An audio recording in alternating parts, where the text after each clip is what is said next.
Hello, this is Zahir Alum. Welcome you all on Frankly Speaking. My guest today is WaterAid Chief Executive Tim Wainwright, who has arrived on a week-long visit to Bangladesh. This is his first visit to Bangladesh after assuming his responsibility as the Chief Executive of WaterAid in 2017. He will discuss here ways and means of future collaboration between Bangladesh and the WaterAid in mutual interest of advancing safe water, sanitation and hygiene for everyone in Bangladesh by 2030. Wainwright and his visiting team will see WaterAid Bangladesh's different projects, fecal sludge management plan, public toilet facilities in Dhaka city, safe drinking water dispensing systems at the railway stations across the country, and especially wash projects at the poverty-stricken urban and rural communities. We'll discuss about the projects and activities of WaterAid in Bangladesh and share. I would love to hear about his global thoughts on the actions of WaterAid. We welcome Tim Wainwright on Frankly Speaking. Thank you. Yeah, my pleasure. It's an honor having you on the show. Perhaps this is not your first visit. The first visit as Chief Executive of WaterAid, but previously you visited the top officials of ADD. Yes, my last job I was the Chief Executive of ADD, which has also worked in Bangladesh for a long time. So exactly. I've had the privilege of visiting So Bangladesh is not times. new. Not new, no. No. You know the progress we have made over the decades and the challenges we are facing. Indeed. So especially right now as Chief Executive of WaterAid, you have been dealing with water sanitation and hygiene especially, which is a very critical problem in Bangladesh as a country of 160 million people. So as Chief Executive, what are the great priorities you are underpinning in your particular in this visit?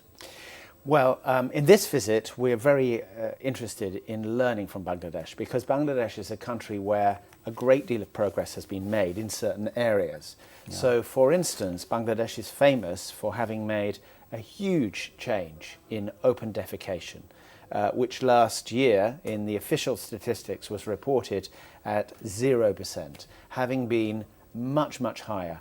And that's happened in a generation, and it's really difficult to make a shift like that. I think Bangladesh is a world leader in this area, and so many other countries have something to learn from this experience. So apart from, if you take into account the development of the progress in open defecation, is that Bangladesh itself made progress, or international community has also supported Bangladesh to achieve this? I think this came about with many people working together. So it was the government, it was the communities, it was international partners working together. And I think more generally, I think that if we look at the challenges that face not just Bangladesh but many countries around the world in water, sanitation and hygiene, it is collaboration between the public sector, the private sector and civil society that is key to making positive change happen. The degree of collaborations and the degree of or level of partnership with the international community, is that remarkable? I think the international community is a catalyst, and we at WaterAid would see ourselves. We do some work directly, but we are most interested in helping and collaborating so that governments, national governments and the private sector and citizens can work together to reach everybody in the country. We alone will, it's not right for us to be doing that, but we have done some direct work in Bangladesh very successfully, but we do this to stimulate more to happen. Yeah. So, not denying that the progress have been made, but also there are so many challenges ahead, particularly if you generally look at the problems, look at the issues which we are talking about right now, water, sanitation, hygiene. What are the main barriers in terms of, pushing forward these issues? Is that only funding or lack of understanding or policy? What are the issues most critically important for you? I have to admit, globally, I am really worried because water, sanitation and hygiene, it's like a foundation.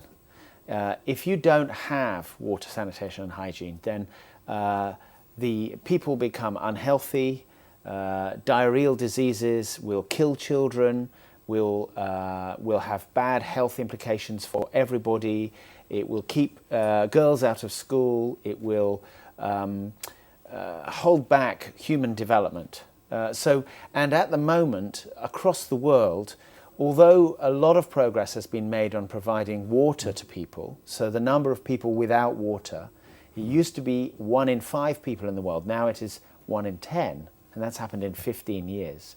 So progress has been made on water. On sanitation, the number of people without a toilet in the world, it's 2.3 billion. In some countries, the number of people without toilets is going up. There are more mobile phones in the world than there are toilets. And mobile phones are very useful, but toilets are really important, really basic. But, I mean, that is the prevailing situation in Bangladesh also. Because the mobile penetration is too high in Bangladesh. I'm not saying there are too many mobile phones. I just think there should be more toilets and more water and more hygiene, more basic things like washing your hands has a huge impact on well-being, health and well-being for the whole population. But what kind of approach or what kind of actions most critically important for pressing home this expectation? Well, I said before about collaboration. Collaboration is very important, a joined-up approach. If you look back in history, you look at a country like South Korea, for instance. Yeah. South Korea in 1960, it was poorer than Libya and Ghana. It had very low GDP. And it made a big effort on water, sanitation and hygiene. And it achieved huge progress in this area before it achieved its economic growth. And that was because it had high-level political leadership, it had the government, it had international actors, it had civil society, private sector, all working together. So I think we feel that it's that kind of collaboration that will bring things forward. And political leadership is very important. So I think that across the world, we need many political leaders to stand up and say, we've got to get these foundations in place. If we don't build these foundations, the wall will fall down. We know that WaterAid organization works with local partners to help communities make toilets and taps accessible to all, and use its experience and research to influence decision makers to do more to provide these vital services. These are all known to us, but what kind of response, what kind of reciprocation you are receiving from the other end? We have very good relationship with the government here in Bangladesh, and that's not just at the national level, it's also at the local level. So for instance, working with mayors in cities or smaller municipalities. And actually, some of the work going on in this country is world leading. You know, some of the work on fecal sludge management, for instance. This is a global problem, and there's some very innovative approaches yielding very interesting results. You have here a one in Bangladesh. Tangal, right? Exactly, yes. I'll be visiting it later this week. So that's something that it's possible that we can make breakthroughs here which other countries can learn from, not just in Asia, but also in Africa as well. Team, we know you were to serve the vulnerable people. I mean, if you measure your degree of success or degree of progress or achievement, how would you gauge that? Is that remarkable for you? I think we're successful in this area, but I think there is also a lot further to go. So here in Bangladesh, we focus the work principally in the poorest areas.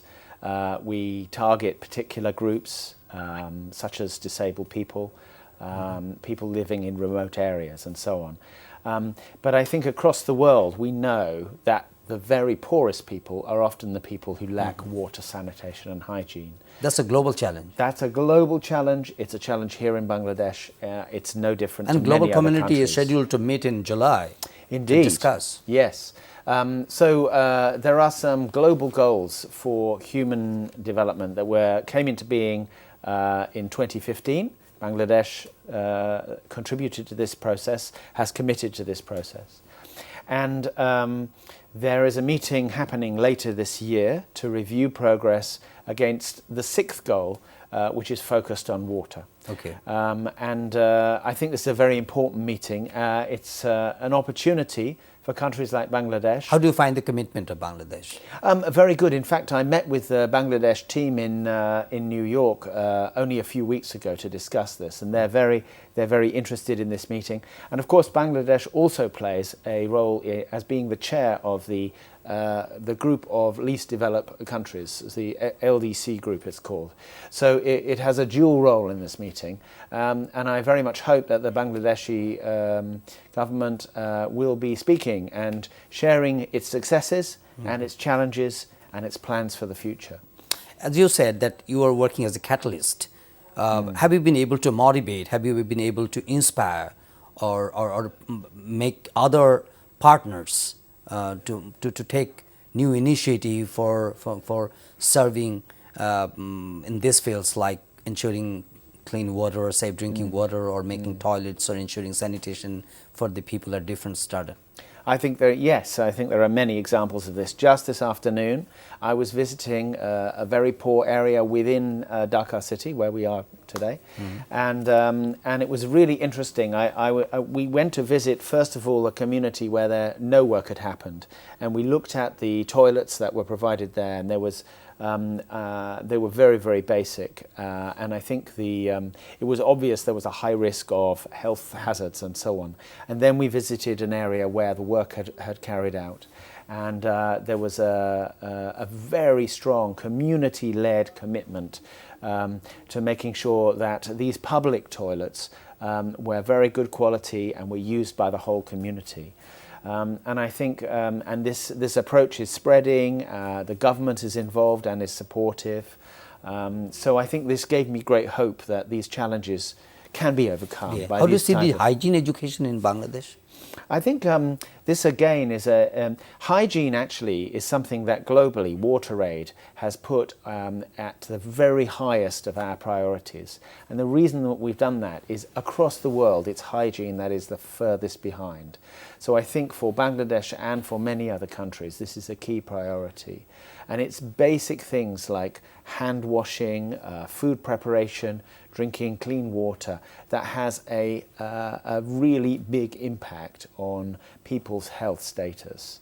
So as chief executive, definitely you have set some goals, some priorities to achieve in your tenure.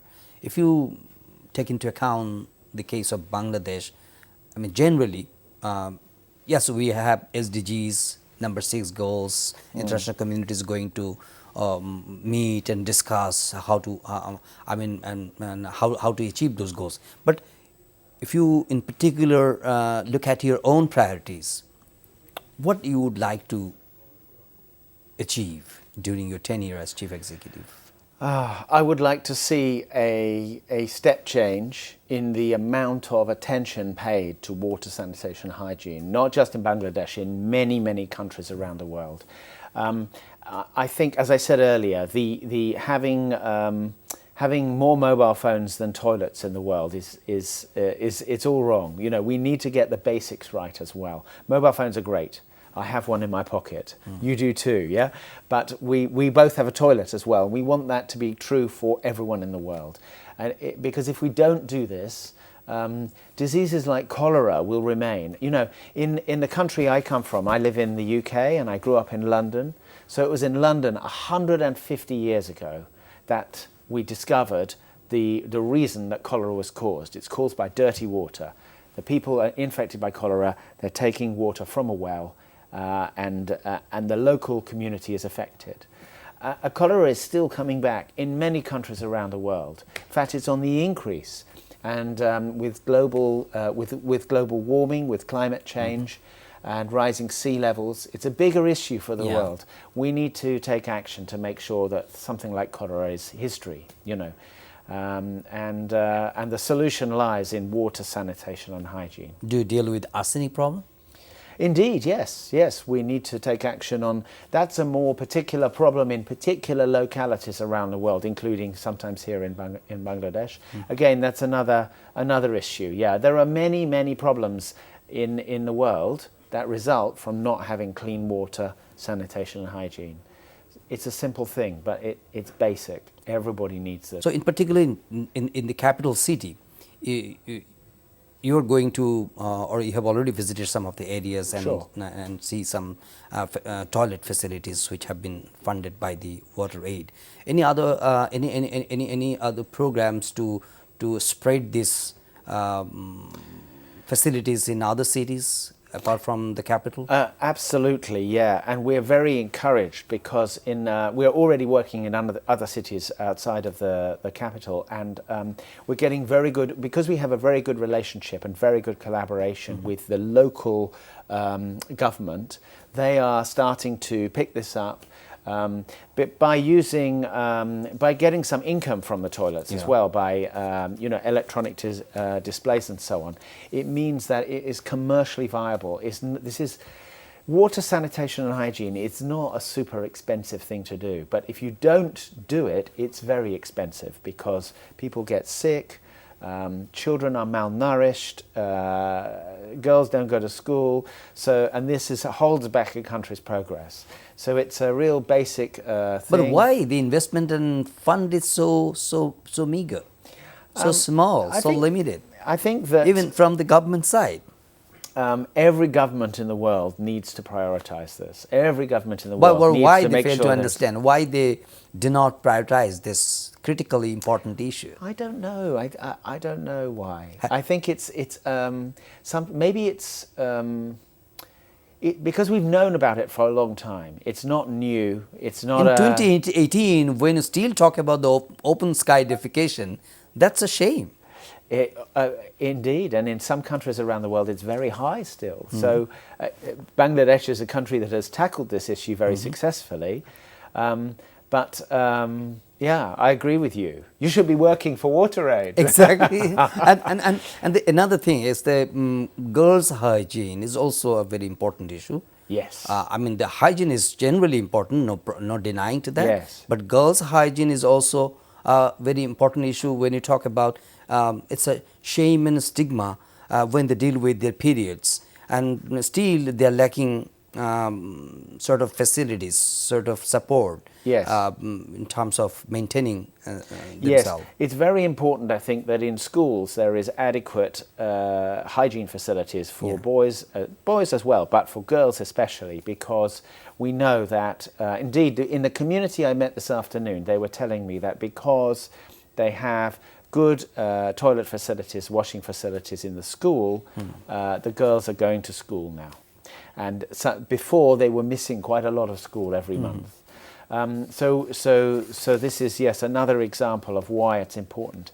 Also in health facilities, it's very important that in health facilities, the medical staff are washing their hands in between examinations. And across the world, the percentage of health facilities that lack water, sanitation and hygiene is still shockingly high. So in these type of public institutions, public toilets, in schools, in health situations, we're also in this country looking at railway stations, for instance. It's very important where there are many people, we need to provide. You have some these projects in the railway stations. Indeed, yes, yes. Across the country. Certainly in some places. In certain places. Yes. You're going to visit Tangail also to see the fecal sludge management. Yes, yes. So is there any possibility of replicating that projects? Well, I hope so. I mean, this is a big problem for the whole world. What to do with fecal sludge. So with water, communities around the world are starting to pay smaller, affordable amount of money in order to get drinking water because it is valued. But fecal sludge, it is not an attractive proposition, but there is a big problem with dealing with fecal sludge, especially in big cities and smaller cities, in urban settings.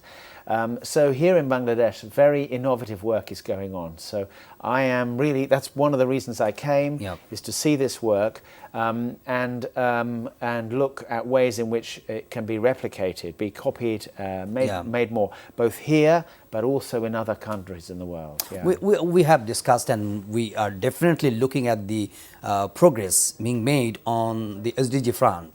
But what are the global strategies from the water aid to deal with these critically important issues globally? I think globally we would like to see more attention paid to the issue. It's so foundational. It's if you do not have water, sanitation and hygiene, other development won't happen. All these global goals, they all depend on water, sanitation and hygiene. Yep. So we would like to see a higher level of political will, and also the goals are for 2030, but we need to see stepping stones on the way to that goal. So for instance, the goals say everyone should have a toilet. Well, a good stepping stone is to ensure that everybody at least has a public toilet that they can get to. And we should aim to achieve that sooner. When you see good degree of political goodwill to achieve that, or you see dearth of goodwill from the political leadership around the world, yeah. Not enough. It's a crisis. What's your message? There is. My message is, I think that political leaders around the world need to pay more attention to this fundamental issue, because if they do not, other goals will not be achieved. But the organizations involved have been able to adequately pursue this issue to motivate the global leaders, the political leaders? Not enough. We need help, and it is fantastic that you yourself are featuring this in the media. I think we need the support of others to highlight the fact that without water, sanitation and hygiene, the whole of human development will be held back. Always stand by you. Thank you. Thank you so much. Yes, my pleasure. Dear viewers, that was my conversation with Tim Wainwright, Chief Executive of WaterAid. Thank you for watching this show. We invite you to watch our next episode. Until then, to take care and goodbye.